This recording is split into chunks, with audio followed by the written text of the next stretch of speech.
خانه ها رفتن، مبلغاش رفتن، فرزنداش رفتن، زنها رفتن، تن صحتش رفت. امروز وظیفه ما هم دعا کردن است.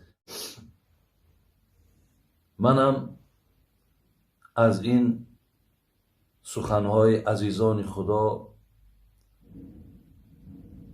قبلا که برای شما گوشزد کردم، خواستم از دانش، از علم که برخوردار هستم در این روزهای بسیار بسیار وزنین و مشکل برای شما مصلحت دادنی هستم و برای شما گوشزد کردنی هستم تا برادران عزیز در این روزها باید که ما چگونه باشیم، در این روزها باید که ما چی کارها را انجام دهیم. زین لحاظ بسیار از شما خواهش میکنم، به خدای مهربان قسم، همه شما را ما دوست می‌داریم، همه شما برای ما و شما عزیز هستین. زین لحاظ هر چیزی که میگویم به خاطر خدا هست، هر چیزی که میگویم میخواهم که شما از او پیروی کنین تا از اجر، از پاداش شما بی‌نصیب نگردین.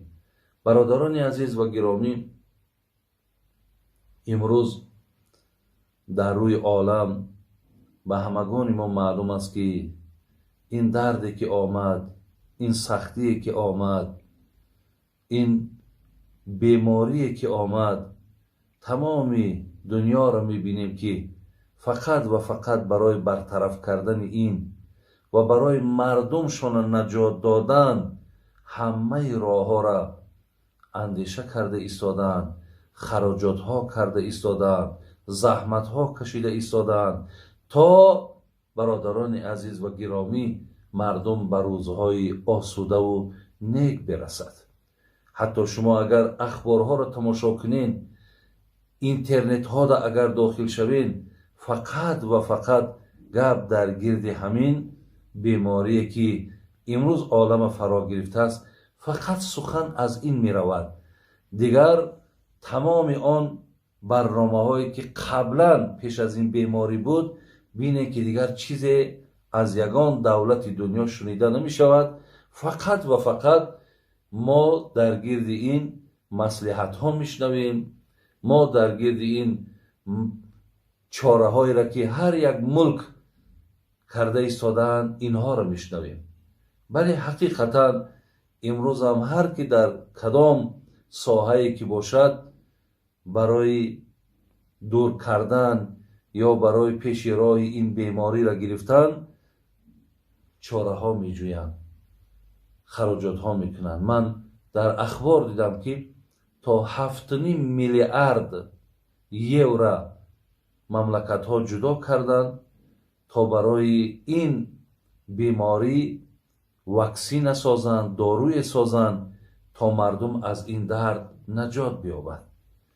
بله ما هم الله را دعا میکنیم که خدای مهربان برای این برطرف کردن این درد، این مشکلاتی که امروز برادران ما رنج او را میکشند، خداوند برای این یک شفای را، برای این یک طبابت را تیزتر دریافت کنند و مردم از این مشکلات، از این درد خلاص کنند.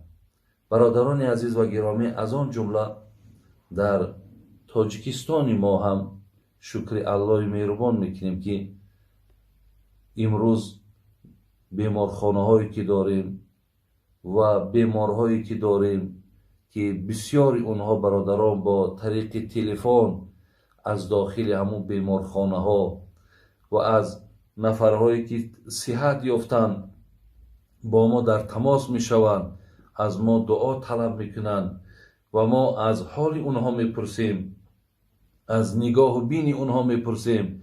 شکر خدا اونها شکرگزاری میکنند که شکر الله مهربان که با همون قدر امکان، با همون قدری که برای برطرف کردن این درد لازم است، البته نگاه و بین دارند، زحمت طبیب ها را هم اونها پیش نظر میارند. از این لحاظ برادران عزیز بسیار خداوند سپاسگزاری میکنیم. اگر چنده که در برابر برطرف کردن این مشکلات تمام دولت‌های دنیا برادرای عزیز اذیت میکشند. تمام دولت‌های دنیا حقیقتاً این مشکلات احساس کردیستند که زیرا که به این وبا یا به این درد ملک‌ها، دولت‌ها برادرای عزیز تیار نبودند یا آمادگی هم نداشتند، یا هیچ کس در نگاه و در نظرش این نبود که یک درد میاد که هر روز مقصد در بیمارخانه ها مقصد بیمار میارن و برای این قدر بیمار جای کردن، برای این قدر بیمار طبیب ها را آماده کردن، برای این تمام دنیا برادر عزیز تیاری و آمادگی نداشتن. از این لحاظ به هر حالم که باشد، ولی شکر خدای مهربان رو میکنیم که باز همون توصیه هاشون و همون دلالت هاشون هم هست، رقم هاشون هم هست که ما برای بیمار تبابت کردن چی ها کردن من در کار است. خلاص برادران عزیز و گرامی، من سخنی را که یا مصلحتی را که دادنی هستم این است که ما الحمدلله در این تاجیکستان 99% مردم این تاجیکستان ما مسلمان هستند و ما الحمدلله رب العالمین آن چیزی را که خدای مهربان میگوید، آن چیزی را که پیامبر نازنین او میگوید، ما بر بالای چشم همان قبول داریم. شما گوش اندازین برادران عزیز و گرامی که خدای مهربان در قرآن انیقترش در سوره حدید در آیت 22 میفرماید ما اصاب من مصیبت فی الارض ولا فی انفسکم الا فی کتاب من قبل ان نبرأها ان ذلک علی الله یسیر. خداوند فرمود که هر یک مصیبتی که بر بالای شما می آید، خواه برادرای عزیز قحطی می آید، خواه بیبارانی می آید، خواه تنگ دستی می آید، خواه مقصد بیماری می آید، خواه در روی زمین می آید، الله میگه خواه در جانهای شما می آید، همه اینها در کتابی که نام او لوح محفوظ هست اینها در کتاب ثبت شده. یعنی آن چیزی که می آید برادران عزیز و گرامی، ما یک چیز فراموش نکنیم که اون به اراده خدا نمی آید یا او به فرمایش الله هیچ وقت پایان نمی آید. زلیاز امروز این مشکلاتی رم که یا این دردی رم که گویم آمده است، این به اجازت خدا نمی شود، به اراده خدا نمی شود. زلیاز الله مهربان از این حال همه ما و شما آگاهی دارد.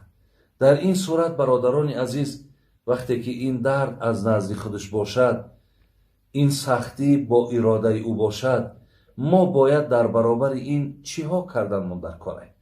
ما در برابر این برادرای عزیز یک چیزا صبر میگن، صبر میگن و شکرگزاری میگن. برادرای عزیز و گرامی، کلمه صبر در قرآن 103 بار آمده است. 103 بار بینین واژه صبر در قرآن گوشزد شده است و بسیار گویم یک جای بهترین و خوبترینش برای ما این است که الله مهربان وقتی میگه ان الله مع الصابرین، من همراه کسانی هستم که اونها در این مصیبت و در این مشکلات صبر وقت انتخاب میکنن. الله ربین در دیگر آیت چی میگه؟ ان الله یحب الصابرین. خدای مهربان میگه من صابرها را دوست میدارم. برادرای عزیز و گرامی، خداوند در سوره در آیت دیگر میگه انما یوفی الصابرون اجرهم بغیر حساب. کسانی که در هر سختی به سر اونها میارم، وقتی که صبر میکنن اجری به حساب میتون. یعنی وقتی این مشکلات برادرای عزیز و گرامی، خواهرها و مادرای عزیز، وقتی بالای ما که آمد، در عوض این باید که ما صبر داشته باشیم، ما باید طاقت داشته باشیم، ما باید در برابر این بیهودگویی نکنیم، ما در برابر این ناراضگی نکنیم، ما در برابر این بیفهمی نکنیم، ما در برابر این به هر یک آوازه و به هر یک سخنهای بیجا خواهرها و برادر عزیز داده نشویم. پیامبر گرامی میگه وقتی صحابه ها را دید، همصحبتاش دید، چی گفت؟ گفت کیف اصبحتم؟ چخیل گفت روزگذرانی ها تان چخیل است؟ گفتن اصبحنا مؤمنین بالله. گفتن حضرت الحمدلله از همین نعمتی دینداری و اسلامداری من الله را شکرگزاری میکنیم، مؤمنیم، مسلمانیم. پیامبر گفت و ما علامت ایمانکم؟ گفت وقتی شما دعوای دین میکنین، دعوای اسلام میکنین، وقتی شما خداتون مقصد وقتی میپرسندتان شما مسلمانین، میگین الحمدلله مسلمانین. گفت آیا میتونین از ایمانداری هاتون نشانه هاش گویین؟ ایمانداری و اسلامداری گو نشانه داره. نشانه ایمانداری شما چه است؟ برادرای عزیز اونا چی گفتن؟ گفتن نصبروا علی البلا، نشکروا علی الرخا، نرضا بالقضا. گفتن حضرت وقتی بالامون چی سختی بیاد صبر میکنیم. دو، هرگاهی که خدا یک شرایطی خوب اگر فراهم آورد در او شکرگزاری میکنیم. و نرضا بالقضا، چیزی در تقدیر ما باشد در او راضی. پیامبر گرامی چی گفت؟ انتم مؤمنون حقا. گفت حقیقتا شما مؤمنهای کامل هستین. زین لحاظ خواهرها و مادرها، ما اگر از زمره مؤمنهای کامل شدنی اگر باشیم، ما باید در این لحظه گفتی پیامبر نازنین باید صبر داشته باشیم، باید شکرگزاری کنیم، باید به هر یک هنگامه ها هست اینجا در هر خیل آوازه های دروغ است. امروز میبینید چی سخنهای را بسیار برادرای عزیز به این چیزها داده نشوین. علال خصوص همین بسیارتر همین شبکه ها را میبینی، هر یک دروغ ها، هر یک مقصد سخنهای به اساس در رسانه هاشون مثال گفته میگذارن که مردم ما بسیارش با اونها دادن خیالی اونها که همین رسانه ها همه شکل دیگه حقیقت دارد. نه برادرای عزیز، حقیقت فقط سخن الله است، حقیقت سخن پیغمبر نازنین است که ما مثال در اینها حقیقت در اینجا است. حقیقت از او شبکه ها و از او مقصد کانال ها و از او گفته هایی که مثال بسیارشون یقین است که اونها غرض دارند، اونها بدبین هستند. در این خیل حالت برادرای عزیز و گرامی انسان باید هنگامه نکند. انسان باید که هر یک گونه مقصد مردم در تهلکه و در ترس ناندازد. پیامبر گرامی وقتی بیمار خبرگیری میرفت میدانست که وی هلاک میشود، لیکن چی میگفت؟ میگو از خدا امید است که انشاءالله تو شفا میابی. یعنی در این لحظه ها ما باید دلبرداری کنیم، در این لحظه ها باید در قوت یدیگر بسیم، در این لحظه ها دست یدیگر را بگیریم. این روزها برادرای عزیز و گرامی همین روزها هست. در یک آوازه ها و در هر یک هنگامه ها ماها باید برادرای عزیز داده نشویم. من یک قصه میارم، بعدا خدا خواهد با همین سخن من انجام میتم. میگه قصه هست به نام حضرت موسی و کشاورز. میگه بار حضرت موسی به الله مهربان مراجعت کرد، خدایا داری بنده ای را که دوستش بداری، داری بنده ای را که در پیش تو محبوبیت داشته باشد. الله مهربان به حضرت موسی اشاره کرد که به فلان صحرا میروی، در اونجا یک کشاورزی است، انمون کشاورز محبوبی من است، انمون کشاورز نفری است که من او را دوست میدارم. حضرت موسی میگه وقتی به اون وادی آمد، کشاورز دید بیل در دستش زمین میگرداند.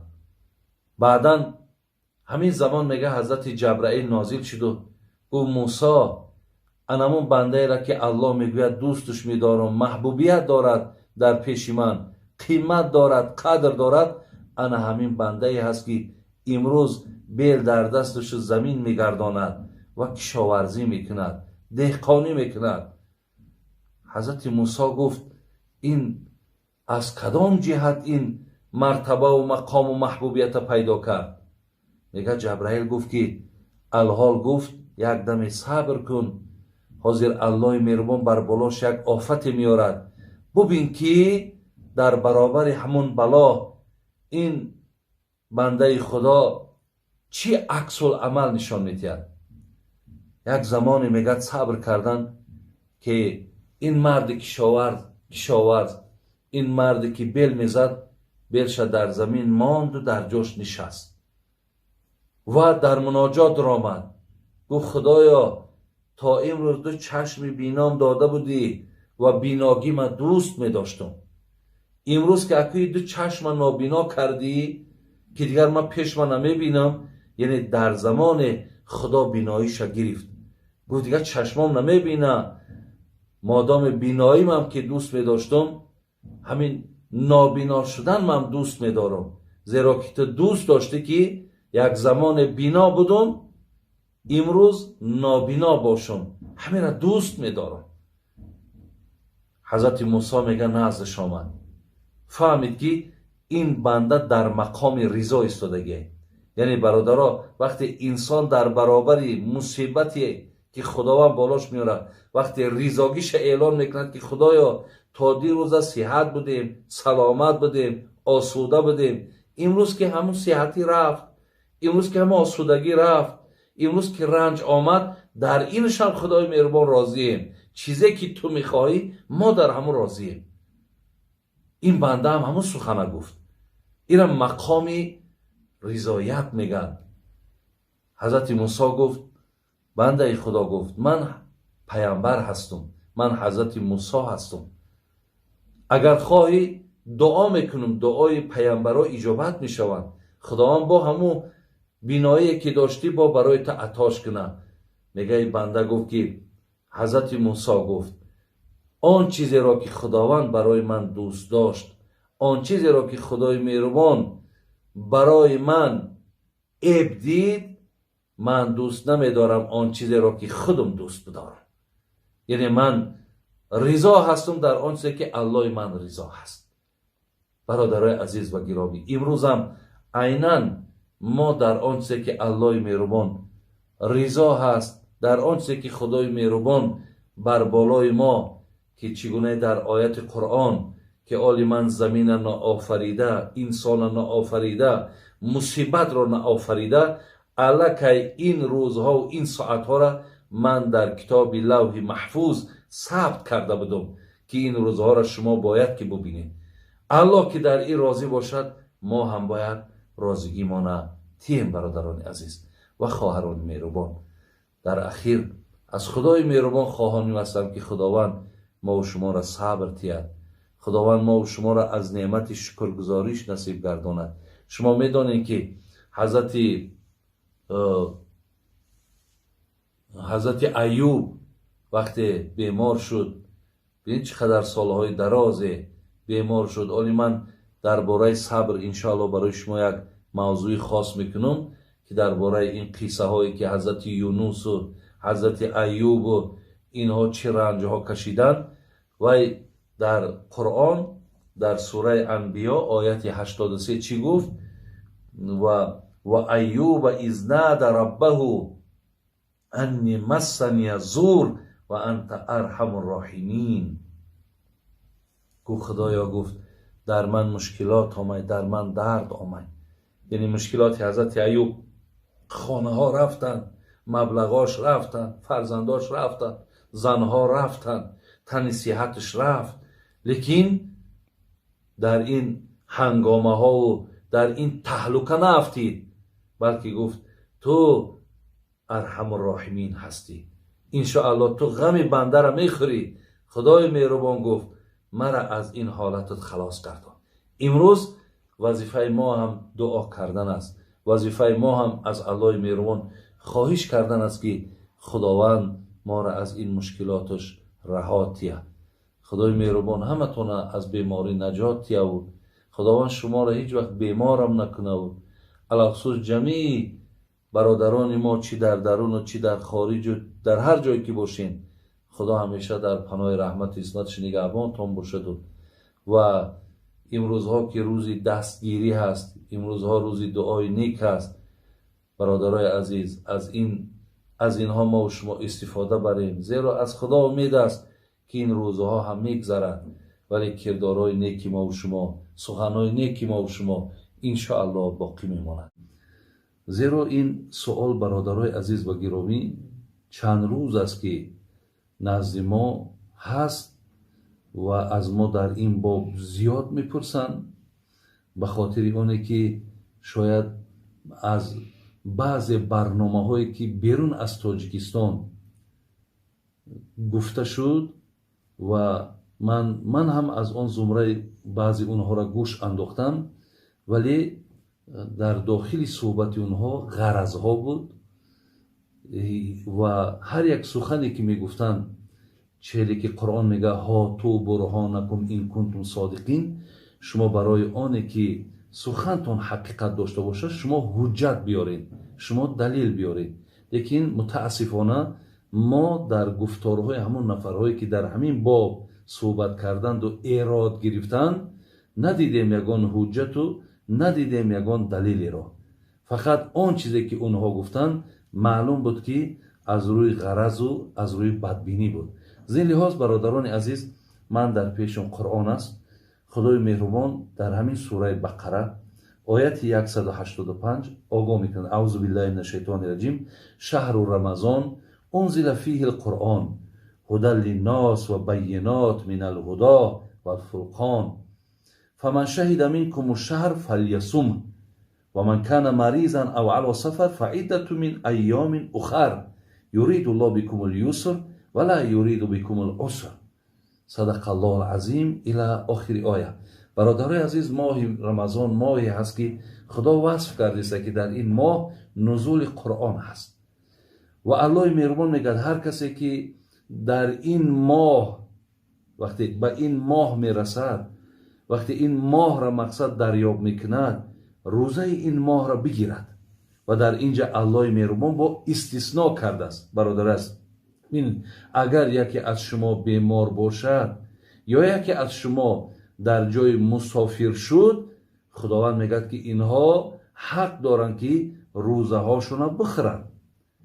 بعد در دام آیت الله مهربان چیزی بابا میفرماید، میگه یرید الله بكم اليسر ولا یرید بكم العسر. خدای مهربان برای شما همیشه آسانی میارد و الله مهربان هیچ وقت بر بالای شما مشکلات نمیارد. برادران عزیز و گرامی، از این استثناء، از این جدایی که خداوند ماه رمضان اول گفت بسیار ماهی مبارک است روزه بگیرین، ولی برای آدمای علاهیده هم خدای مهربان با اجازت میتد که شما روزه هاتون حق خوردن دارین که در آیت قرآن آورد. برادران عزیز و گرامی، آیا خوردن آدمی بیمار یا خوردن آدمی مسافر یا خوردن زنی حامله دار یا خوردن زنی که مقصد شیرده هست و دیگر چندین نفرهایی که اجازت خوردن دارند، بین اینها همه از روی ضرورت است. یعنی به ضرورت اجازت نیست که انسان روزش خورد، لیکن وقتی ضرورت آمد حتما الله مهربان اجازت میتید که تا همین ضرورت از بالای شما دور شدن شما حق روزتون خوردن دارید. برادران عزیز و گرامی، یک گویم قاعده اصولی داریم ما، یا یک قاعده فقهی که ایره انشاءالله بسیاری از دانشمندای ما میدانند. آمده است این قاعده فقهی یا قاعده اصولی که از ضرورات تبیح المحظورات. یعنی چی؟ یعنی وقتی ضرورت پیش آمد، هر چیزی که اگر ببینین نادرست هم که باشد درست می شود. هر چیزی که اگر حتی حرام باشد شریعت او را مباح می گرداند، زیرا که در بین ضرورت آمده است. و همین ضرورت، همین قاعده که من گفتم، همین قاعده فقهی یا قاعده اصولی که گفتم، همین هم برادرای عزیز، یعنی منشأ همین از آیت قرآن است که سوره بقره آیت 173 میگه فمن استر غیر باغین ولا عادین فلا اثم علیه ان الله غفور رحیم. خداوند میگه هرگاهی که شما اگر در یک حالت مضطر ماندین، ضرورت بالای شما آمد، ببینید که یعنی هر یک نادرستی ها برای شما درست می شود، هر یک حرام ها برای شما مباح می شود. مثال برای فهمیدن خطاب، شما در یک منطقه رفتین که بجز از حرام چیزی نیست. الله مهربان در زیر این آیت میگه که برای دفع هلاکت، برای حفظ جان خودتان شما از همه حرام استعمال کنید تا زمانی که مقصد لقمه حلال به دستان بیاید.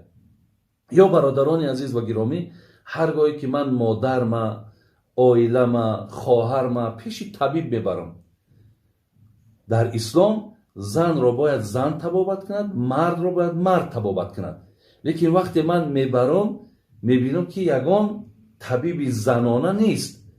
وقتی ضرورت که پیدا شد، یعنی طبیب مرد هم میتواند که خواهری مرا، مادری مرا، خانومی مرا هم مقصد طبابت کند. میتواند که مقصد دستی او را، پای او را، هر جایی که در من باشد او حق دیگر دیدن دارد، زیرا که این برادر عزیز ضرورت است. یا دیگر ضرورتی که در زمان حضرت عمر، برادران عزیز و گرامی، وقتی قحطی آمد، وقتی نارسایی و خشکی آمد، در سوره مائده آیت 38 برای کسانی که دزدی میکنند اسلام میگه دزد دستش بریدن در کاره. لیکن حضرت عمر وقتی قحطی آمد، وقتی ناداری که آمد، مردم در همین حالت منع کرد.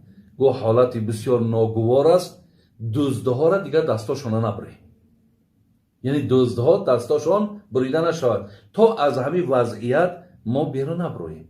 یا برادران عزیز و گرامی، امروز بین حج در گردن هر یک آدم مالدار فرض است، لیکن در خانه کعبه را امروز تمام شیخ ها و علما و دانشمندای بگیم خود همون عرب در بستن، گفتن امسال نیت حج فرضی نکنی، زیرا که مقصد این وبا، این دردی که امروز عالم فرا گرفته است، ضرورت که پیدا شده است، ما حج فرضی برادر از گردن ما ساقط است.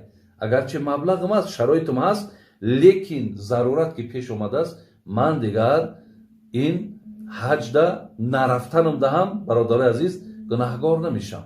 بسیار این خیلی مسئله را من برای شما مثال آوردم. در تاجیک ما مثال روغن خرس میتین، در تاجیک ما گوشت صغر میتن، در تاجیک ما جیره میتن، در تاجیک ما سگ، بعضی طبیب ها در فلان بیماری ها مقصد فایدانه کاس گفتن میتن.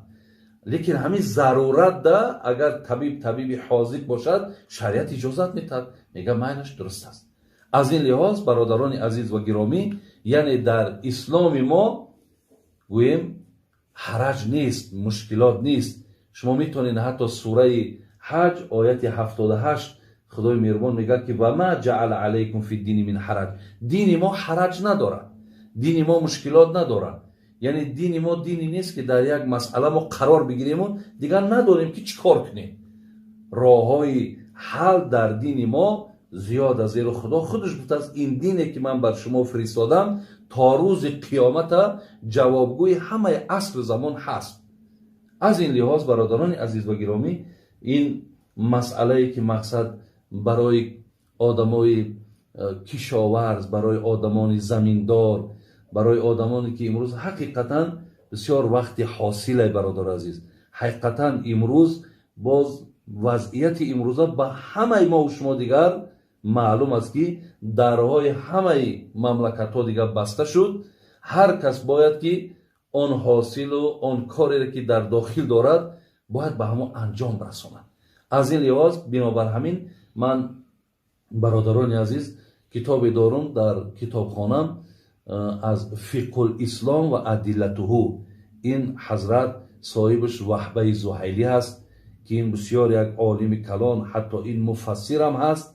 در کتابش فقه الاسلام و ادلته که عبارت از جلدهای زیاد هست و از 4 مذهب صحبت میکنه و در کتاب савм бигем ё китоби рӯза суханеро аз ҷаноби абубакри оҷурӣ меорад. ин абубакри оҷуриш бародари азиз 280 таваллудуш 360 ҳиҷрӣ гӯем вафотуш аст. хеле одами пеш аст. тамоми уламо абубакри оҷуриро ҳамчун муҳаддис медонанд, фақеҳ медонанд, олим медонанд, сиққа медонанд. ҳамин абубакри оҷуриро ваҳбаи зуҳайлӣ дар китобаш овардааст ки ин ҳазрат гуфтааст ки фаин хофа бисавми талафан афтара ва қадо калҳасоди валхуббози валҳадод. бин чӣ мегӯяд? абубакри оҷуриро суханш овард ки гуфт агар дар моҳи рӯза ҳасодаш бародари азиз ана ҳамин айнан одамои деҳқон, одамое ки ба замин сару кор доранд, одамоне ки бигем тамоми бозору шаҳри моро аз помидору картошкаву аз ҷугориву аз ҳар маҳсулоте ки дар замин ҳаст таъмин мекунанд, ҳасодаш ҳамино ҳастанд. бин хаббозаш ё хуббозаш инҳо касоне ки нонвой доранд, нон мепазанд. ҳаддодаш бародари азиз касҳое ки ҳатто ки оҳангаранд, дуконҳои оҳангарӣ доранд. мега агар ҳаминҳо мақсад аз зумраи касоне ҳастанд ки иҷозати хӯрдани рӯзаро доранд, афтара ва қазо ё ифтор мекунанд то аз ҳамин ҳолат мардума берун кунанд, зарурати мардум берун ки шуд, қазо баъд рӯзҳое ки мисол мондааст, рӯзҳое ки барои инҳо фароҳам омад, даст ёфтанд, анака ҳамин рӯзаи хӯрдагишона баъд қазо медоранд.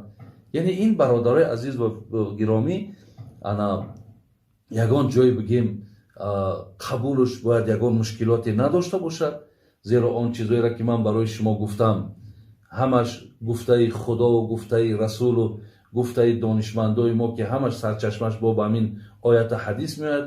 ҳатто дар як фатвои ҷаноби имом аҳмади ҳамбал як масъаларо дидум ки мега барои касе ки ҳатто як одам дар даруни дарё ғарқ шидистай, як одам барои ӯро аз дохили дарё баровардан агар раваду ӯро аз ҳалокат наҷот диҳад, бибинед агар ҳамин инсонам ҳаққи рӯзаша хӯрдан дорад. челе ки дар истилоҳҳои бигем бачаҳо мегӯянд ки мисол дар назди ҳар як ҳавзу дарёҳо спасатило ҳастанд, яъне мардума наҷот медодагӣ. ҳаминам ҳатто имом аҳмади ҳамбал дар фатвош овардааст ки иҷозат дорад ҳамин одамо ки мардума ки ай ҳалокат наҷот метиҳанд ба ҳамин хотир рӯзаҳошона бихӯрану вақт ки даст ёфтанд рӯзаро қазо бигиранд. бародаро шумо як андеша кунед, имрӯз як рӯзе ҳаст ки наҷоти тамоми мардум гӯем, албатта ҳамаш аввалу охир худо ҳаст, лекин беасбоб намешавад, бесабаб намешавад. зиллиҳоз имрӯз мардуме ки мисол дар замин кор мекунанд, нафарҳое ки бародарои азиз, ҳатто имрӯз духтурҳое ки гӯем 24 соат дар болои поошон ҳастанд ки ҳамеша ҳаракат мекунанд барои мисол як бемора аз ӯ ҳолат баровардан ки мара занг мезананд ки аз дохилу аз хориҷ ки ҳатто мо корҳои 24 соата дорем ки дигар на саҳар хӯрак карда метонем, на бегаи хӯрак карда метонем. аз он ҷумла бародарое ки дар ҳамин бемор ки аз Русия занг мезананд мубтало шудагиянд, мо барои ҳамаи инҳо мувофиқи ҳамин фатвоҳое ки дидум иҷозат додем ки шумо ҳаққи рӯзаҳотона хӯрдан доред. зин лиҳоз бародарои азиз ва гиромӣ, иншоалло дар ин боб ягон шубҳа, ягон шакке нест. ана чизе ки соҳибои китоб гуфтанд, мо метонем ки аз фатвои ин бузургҳо истифода барем.